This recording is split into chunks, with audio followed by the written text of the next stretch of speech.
Bienvenue à l'émission Crois-tu? Aujourd'hui, nous accueillons un homme qui fut jadis très religieux. Il essayait même de gagner son ciel. Un jour, il fit la découverte de la grande générosité de Dieu. J'ai le plaisir de vous présenter M. Gabriel Grenier. Gabi, bienvenue à l'émission Crois-tu?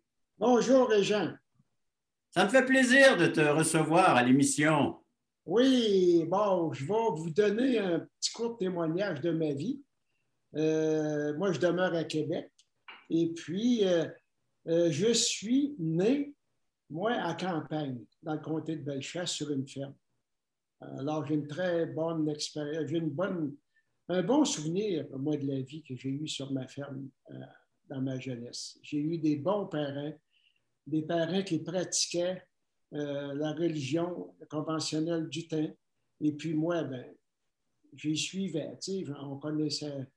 On connaissait ça comme ça. Et puis, je me rappelle quand quelques souvenirs que je vais vous partager. Là, quand je me levais le matin pour aller faire le train avec mon frère et mon père, je voyais mon père qui était agenouillé dans sa chaise berçante avec le chien à côté de lui, puis il priait, il faisait une prière.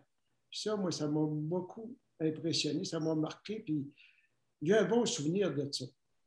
Et puis, mes parents m'ont toujours appris à être responsable, puis à être fier de ce qu'on faisait chez nous. Puis, je me souviens aussi qu'on disait notre chapelet en famille à CHRC, là, ça se passait à tous les soirs, on s'agenouillait, puis on faisait ça. Alors, j'étais un suiveux. Je suivais tout le monde comme ce qu'il faisait. Je tournais un petit peu en rond, vous savez, comme un hamster dans sa roue là, qui tourne, puis il ne sait pas où ce qu'il va. J'ai été un petit peu comme ça. Sur une ferme, on apprend à travailler assez jeune. Hein. On travaille fort, on travaille assez tôt le matin, puis jusqu'au soir. Je me rappelle aussi le dimanche qu'on allait à la messe, puis on faisait notre religion, comme tout le monde faisait. Je ne connaissais pas mieux. Finalement, l'Éternel, pour moi, là, le Dieu, c'était le bon Dieu. Puis Jésus, notre Sauveur qu'on connaît aujourd'hui, que je connais, c'était le petit Jésus. Oui. Je croyais à l'existence de Dieu, mais pas plus que ça.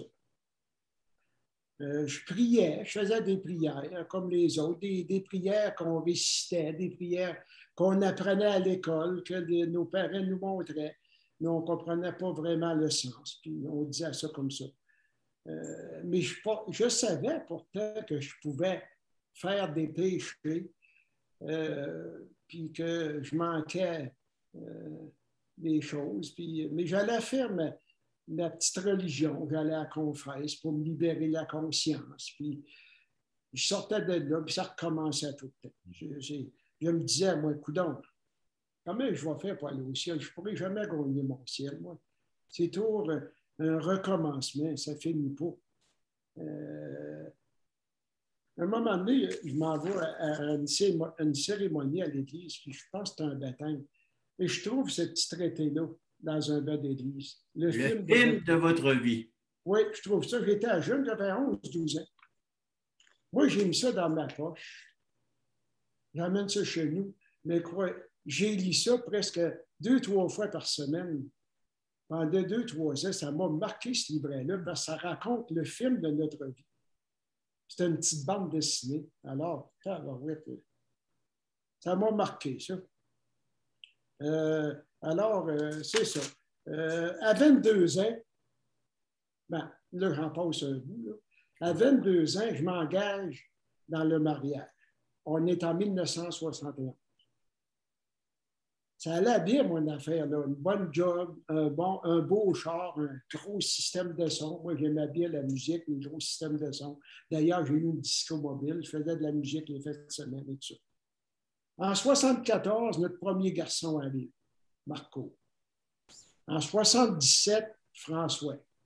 Après ça, finalement, ma fille en 80. Alors, 3 enfants. Il me semble que c'est là, ça a commencé à se gâter un peu. Je trouvais que la vie allait trop vite. Je pars pour aller travailler. j'en reviens le soir. J'avais du travail à faire. Mais je n'avais pas le temps, me semble, à partager avec ma femme, mes enfants. J'étais toujours occupé. Je me créais peut-être des obligations, je ne sais pas. En tout cas, avec tout ça, la vie passait. Puis le soir, bien souvent, quand je touchais mon oreiller avant de m'endormir, je pensais à tout ça, je me dis, où que ça me mène, ça là? Puis là, assez que je pleurais. Et je pleurais sur mon oreiller. Puis, mon cœur était vide, mais je ne savais pas de quoi. On va prendre une pause là, mon cher Gaby, parce qu'il y a beaucoup de choses à réfléchir là-dedans. Tu occupes ton temps, tu as une épouse, des enfants, donc prendre soin de toutes ces personnes-là qui sont autour de toi, le travail. Donc, ton horaire est fort occupé, mais il y a un vide encore chez toi, Oui. par lequel tu te mets à réfléchir, tu te dis, ben, comment se fait-il que je ne suis pas encore comblé? Après la pause, j'aimerais entendre la suite de ton témoignage. Le ministère Croix-Tu est très heureux et enthousiaste de vous inviter à regarder sa toute nouvelle série d'émissions Croix-Tu. Nous vous présenterons des témoignages vivants et percutants qui nous ramènent à l'essentiel, la Bible, la parole de Dieu et l'assurance d'une vie éternelle en Jésus-Christ. À chaque semaine, nous recevrons un invité qui nous dévoilera comment le Seigneur est rentré dans sa vie. C'est donc une invitation tous les samedis matins à 11h30 sur les ondes de Télémag. Gaby, aux yeux de tous, ben, tu sembles être un homme heureux, tu as trouvé une épouse, tu as 3 enfants, un travail, gagne-pain, bien occupé, mais dans ton être intérieur, il y a un vide et tu n'arrives pas à le combler. Bien, je cherchais le bonheur, mais je ne cherchais pas à la bonne place. Aujourd'hui, je le sais. Alors, moi et mon épouse, on a commencé à fréquenter des réunions à Jésus-Ouvrier. À chaque mardi, je m'en souviens, pendant 2 ans, presque, on a fait ça. Des réunions évangéliques, là, avec Pierre Lacroix, je crois. Mais je sortais de ces réunions-là, j'aimais ça, sur le moment, mais je sortais de là, puis j'avais encore faim. J'avais encore ce vide intérieur. Je me suis inscrit même à une fête de semaine qui s'appelait la libération intérieure. Puis en rentrant à cette fête de semaine-là, il me faut piger un verset. Je l'ai encore d'ailleurs dans ma Bible, ce verset, il est là. Ça fait 37 ans que je le travaille. Tu peux nous le lire? Oui, c'est Isaïe, le chapitre 59, versets 1 et 2.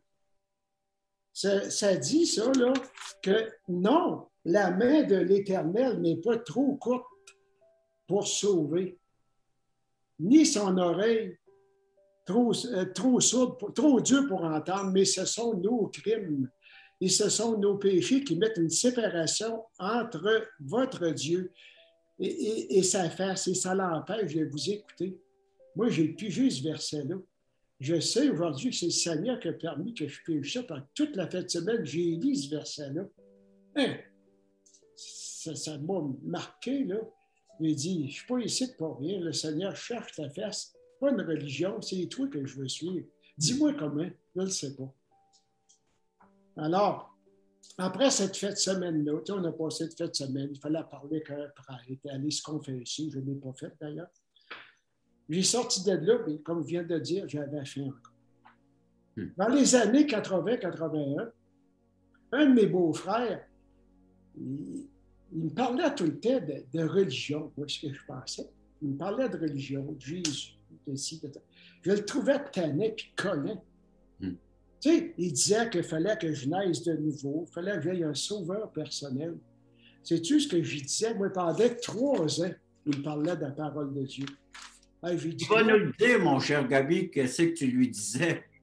Savez-vous ce que j'ai dit? Il dit, hey, toi là, malheureusement, mon beau-frère, il a fait de la prison. Il dit, toi, tu m'en montreras pas, là. Tu sors de prison, là. Puis moi, ben, je suis plus religieux que toi, puis je connais ma religion. Heureusement, mon beau-frère, il a connu le Seigneur en prison. Fait qu'en sortant de prison, il y avait de quoi à dire, il y avait un message, il y avait une bonne nouvelle à annoncer. Il nous le partageait, mais 3 ans qu'il m'a partagé, puis je n'ai pas compris. Je n'ai pas compris ce qu'il voulait me dire. Vous savez, dans le cœur de l'homme, là, Dieu a mis la pensée de l'éternité. C'est écrit ça dans Ecclésiaste. Alors, au mois d'août 84, moi et mon épouse, on décide d'aller à Expo Québec. Dans ce temps-là, il y avait Expo Québec. On rentre au pavillon de commerce et industrie. On arrive devant un kiosque qui semblait parler de religion. C'est ce que je pensais. On commence à lire ce qu'il y avait sur les murs. Il y a un homme qui s'approche à côté de nous autres. Il dit, ça vous intéresse? Il dit, oui, moi, il dit, c'est un homme assez religieux, mais ça m'a interpellé. Là, il dit, ça vous tenterait-il qu'on s'assoie en arrière et qu'on parle un petit peu de ça? Il dit, oh, oui. Fait que là, 1h30 de temps, on a parlé de la parole de Dieu. Puis ça m'a impressionné parce que j'y posais des questions. À chaque fois, il allait me montrer dans la parole de Dieu, la Bible dit ceci, la Bible dit cela. Hein? Des choses que je ne savais pas. Comment ça qu'il connaît ça, lui? Il dit, cet homme-là, hein, il parle comme mon beau-frère. Il dit, pas moi. Ils se sont parlé, puis je ne sais pas, là. Ça m'a impressionné, ça. Mais je sais qu'aujourd'hui, là, c'est le Seigneur qui m'a envoyé à ce kiosque-là parce qu'il a mis une semence dans mon cœur cette journée-là. Je ne savais pas, moi. Finalement, cet homme-là, pour faire une histoire courte, j'en pense, là, il nous invite à une épichette de blé d'Inde qu'il avait lu à son église où il allait. On y va. Moi et mon épouse, une semaine plus tard, on y va. On se tient à l'écart, un petit peu gêné. On déguste notre maïs. Encore là, un homme s'approche de nous. Comment ça va? Tati, tata. Puis là, cet homme-là, ben, je saute encore des choses, là. Je me souviens, pas tout de quoi qu'il m'a parlé de la parole de Dieu, mais je me souviens d'un verset. C'est dans Matthieu, chapitre 15, verset 14, qui dit « Laissez-les, il dit, ce sont des aveugles qui conduisent des aveugles. Si un aveugle conduit un autre aveugle, qu'est-ce qui arrive? Les deux tombent dans le trou, dans la fosse, dans la perdition. » Ça a resté là. Puis après ça, il nous invite à rentrer à l'intérieur du bâtiment. Il y avait un film, puis une petite prédication. On s'en va chez nous ce soir-là, moi et mon épouse, on s'en regarde, tiens, coudonc, ces gens-là, ils sont comme les autres, ils n'ont pas l'air d'avoir peur. Pourquoi? Bon. Hey, ce soir-là, là, j'ai très, très mal dormi. J'ai presque pas dormi. Ce verset-là me revenait dans la tête, puis ça tournait. Je me disais, ça se peut-tu que je sois un de ces aveugles-là, moi? Puis je m'envoie dans le trou. En tout cas, c'est ça. La vie continue. Pas longtemps après, je reçois un appel téléphonique. Un homme qui voulait nous parler. Puis il dit, comment ça a été? Avez-vous aimé la soirée? Il dit, oh, oui. Il dit, ça te tenterait-tu qu'on y aille vous rencontrer? Moi et mon épouse, parler la parole de Dieu. Non, elle n'avait pas le temps, trop occupé, tati, tata.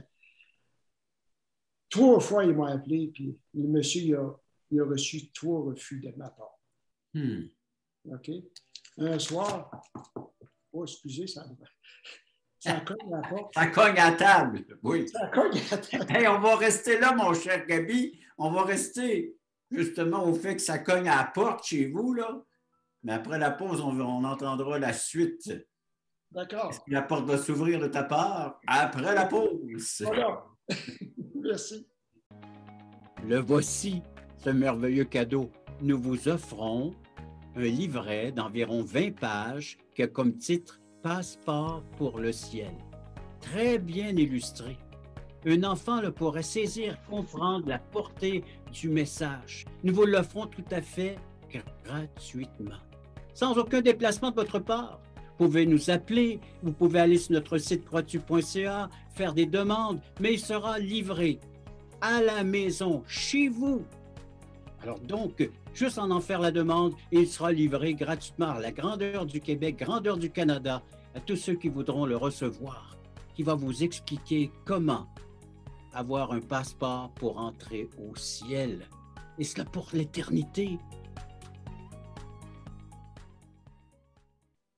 Gaby, tu nous racontes ton histoire, puis à maintes et maintes occasions, tu vois la main du Seigneur en trouvant de la littérature chrétienne, des gens qui sont sur ton chemin, sur ta route, l'invitation à participer à une épluchette de blé d'Inde, des appels téléphoniques, et là, ça frappe à la porte de ta demeure. Il se passe quoi? C'était ce fameux couple-là, ce fameux monsieur-là qui m'appelait, puis j'ai refusé 3 fois à y parler. Alors, il est venu, il dit, j'ai pris une chambre. Puis, il dit, dès qu'elle est là, rentrez. Il était un petit peu créatif, mais il dit, asseyez-vous, ma femme nous fait un café, puis on commence à discuter. Moi, j'avais des questions, là, puis à chaque fois, encore là, le monsieur, le couple, il parlait avec la parole de Dieu, tout le temps avec la parole de Dieu. Il ne me disait pas, moi, je pense que, puis ma religion pense. Non, la parole dit ça. Ça m'a impressionné. Ça. Alors, on a fait des rencontres comme ça. À toutes, j'aimais ça, puis là, il revenait, puis merveilleux. Et entre ça, moi, j'étais encore craintif. J'appelle le curé de la paroisse. Je voulais le rencontrer. Moi, je voulais que le monsieur le curé de la paroisse me rassure dans ma religion. Moi, je ne voulais pas changer de religion. Quand je suis allé le voir, en rentrant, le voir, je rouvre la porte de son bureau. Il était agenouillé devant une belle statue de la Vierge, puis il priait à sa mère qui venait de décéder pour son salut. Donc là, ça m'ouvrait la porte pour parler, parce que déjà, je commençais à me connaître un petit peu la parole de Dieu. Là j'y monte les commandements de Dieu, le deuxième commandement de Dieu, tu ne feras pas d'image taillée, de représentation quelconque, puis il y a un seul médiateur entre Dieu et les hommes, Jésus-Christ. Alors lui, il passait par la vie. En tout cas, bref, il y a plusieurs versets que je voudrais vous dire, là, mais c'est ça. Moi, j'ai sorti de cette réunion-là avec M. Claude, j'ai jasé pas loin d'1 heure et demie avec. Il dit, tabarouette. Il dit non. Moi, il n'a pas répondu à mes questions, j'avais encore faim. Alors, on continue nos rencontres. Puis Jérémie, là, le prophète Jérémie, au chapitre 10, a dit, la voix de l'homme n'est pas à son pouvoir. Ce n'est pas à l'homme, quand il marche, à diriger ses pas. Il dit, le cœur de l'homme est tortueux par-dessus tout. Qui peut le connaître? Ça, il dit, déchargez-vous sur lui de tous vos soucis, car lui-même prend soin de vous. J'avais besoin de tout ça, moi, là, puis M. le curé ne m'avait pas aidé là-dedans. Moi, j'en reprends d'autres rencontres, mais cette fois-là, il vient chez nous, mais avec un autre monsieur, c'est pas le même. Il arrive chez nous, pas de Bible, rien. Il savait, pourtant, je voulais parler de la parole de Dieu. Pas grave, il dit, moi, je sors la mienne de 1950. Un paquet de questions encore. Mais avant qu'ils viennent, savez-vous quoi? J'avais demandé au Seigneur de m'éclairer. J'ai dit, Seigneur, à ce soir, là, je veux savoir où aller, puis qui suivre pour être nourri de la parole de Dieu. Fait que la soirée passe, puis tout ça, puis finalement, ça n'a pas répondu encore, puis j'avais faim. Quand il a fermé la porte, là, puis ça allait, moi, je me mets à genoux. Puis je me rappelle, j'ai dit, merci Seigneur, tu as répondu, enfin. Maintenant, je sais où aller. C'est toi que je vais suivre, puis c'est ça que je vais suivre. Pas une religion, même la meilleure. Il dit, moi, maintenant, c'est toi que je veux plaire. Alors, c'est ça. Puis là, on arrive là, au mois de... misère. Tourne des pages, mon cher Gaby, parce que le temps avance. Mais là, tu fais cette prière, là, tu demandes au Seigneur, là, finalement, de te montrer le chemin qui mène à Dieu. Voilà. Les rencontres continuent avec ce couple. Le 21 novembre 1984, assis au bout de la table, eux autres, chaque côté de la table, ben c'est là que j'ai accepté mon état de pécheur. Perdu. Puis Seigneur Jésus est devenu mon sauveur personnel, celui qui est mort sur la croix et est ressuscité. Après des années de confusion puis de recherche, là, j'ai fait l'expérience du pardon. Je me rappelle le sentiment de paix et de bonheur qui m'a envahi ce soir-là. Je ne pouvais que remercier Dieu pour ce si grand salut qu'il venait de m'accorder. Quelle joie et quel bonheur de savoir que j'étais devenu son enfant. Ça, là, je me rappelle, c'est comme si c'était hier. Si quelqu'un est en Christ, il est une nouvelle création. Les choses anciennes sont devenues passées. Voilà, toutes choses sont devenues nouvelles. Dans 2 Corinthiens 5, l'apôtre Paul nous sortit. C'est ça qui est arrivé avec moi. J'ai appris que la religion ne sauve pas, même la meilleure, je l'ai dit tout à l'heure, Jésus-Christ seul. Acte 4.12 nous dit qu'il n'y a pas Il n'y a pas de salut en aucun autre. Seul Jésus sauve. Seul Jésus. Il nous dit aussi dans Actes 17:30, Dieu, sans tenir compte des temps d'ignorance, annonce maintenant à tous les hommes et en tout lieu qu'ils aient à se repentir.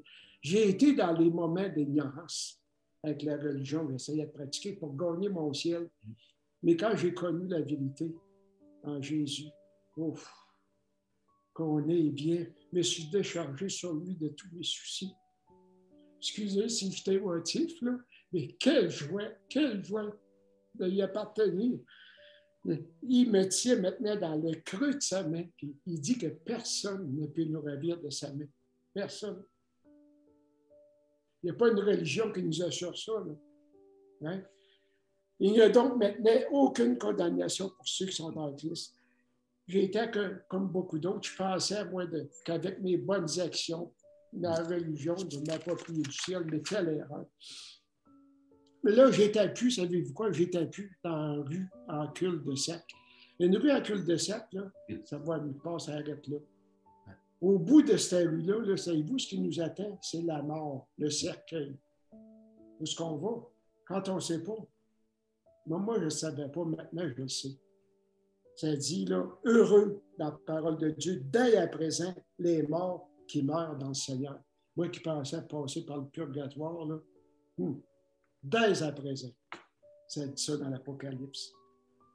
J'aurais bien d'autres versets à vous dire, mais j'étais beaucoup matérialiste, mais le Seigneur m'a montré que appuie-toi sur la parole de Dieu, appuie-toi en Jésus. Ça a changé ma vie, ça a changé ma vie. C'est sûr que je suis encore un pécheur. Hein? On va être parfait seulement à sa présence. Seulement à sa présence. Mais j'apprends à le connaître davantage, le Seigneur, en lisant sa parole. Pas autrement. Et ça fait combien d'années maintenant, Gaby? 37 ans. 37 ans que je suis dans l'œuvre. Ce choix a été fait dans ta vie. Et on voit que le Seigneur comble ton être, comble ta vie. Ton cœur en est plein, puis ça sort en larmes, ça sort en émotion, ça sort, mon cher Gaby. Et après la pause, là, j'aimerais qu'on puisse s'adresser à nos téléspectateurs et leur dire encore une fois comment eux aussi peuvent être remplis de ce même amour que tu as découvert en la personne de Jésus-Christ. Après la pause. Okay. Le ministère Crois-tu est heureux de t'inviter à une étude biblique en ligne. Plusieurs écoutent régulièrement ces témoignages de conversion qui ont tous un point commun. Ils ont reçu Jésus-Christ en tant que sauveur personnel. Tu as des questions existentielles? Dieu, la vie, où je vais après la mort? Tu veux en savoir plus sur ce salut éternel? En te rendant sur la plateforme croistu.ca, tu trouveras le lien qui te conduira à une étude et partage de l'Évangile selon Jean tous les mardis soirs 20h. Je vous attends grand nombre. Gaby, un homme religieux, très religieux, essayant de gagner son ciel, qui fait la grande découverte de la grande générosité de Dieu. Il t'a donné par pure grâce son ciel, sa demeure, une place avec lui pour l'éternité, d'avoir fait de toi son enfant, et ça, c'est un cadeau venant de Dieu. Quel cadeau. Vous savez, la parole dans Galates, ça dit, « Car si je vis, ce n'est plus moi qui vis, c'est Christ qui vit en moi. » Puis dans la parole de Dieu, ça parle seulement que de deux religions. Je vais vous lire un verset seulement, ça dit, « Car la prédication de la croix est une folie pour ceux qui périssent, mais pour nous qui sommes sauvés, elle est une puissance de Dieu. » Ça parle de ceux qui périssent, de ceux qui sont sauvés. Vous qui m'écoutez ce matin, là, dans quel groupe que vous êtes? Les perdus ou les sauvés? C'est la question que je vous pose. Je me suis posé cette question un jour. Alors, posez-vous cette question très importante parce que votre réponse, là, c'est votre éternité. Hein? Alors, donc, deux conditions de vie. Soit que nous sommes un être pécheur perdu, ou un être pécheur pardonné, sauvé par la grâce de Dieu, par l'œuvre de Jésus-Christ. Le Seigneur dit dans sa parole, il dit, voici aussi, je me tiens à la porte et je frappe. Si quelqu'un entend ma voix, il rouvre la porte. Il dit, je vais rentrer chez vous, je vais souper avec vous, puis toi avec moi. Alors, ouvrez-lui la porte.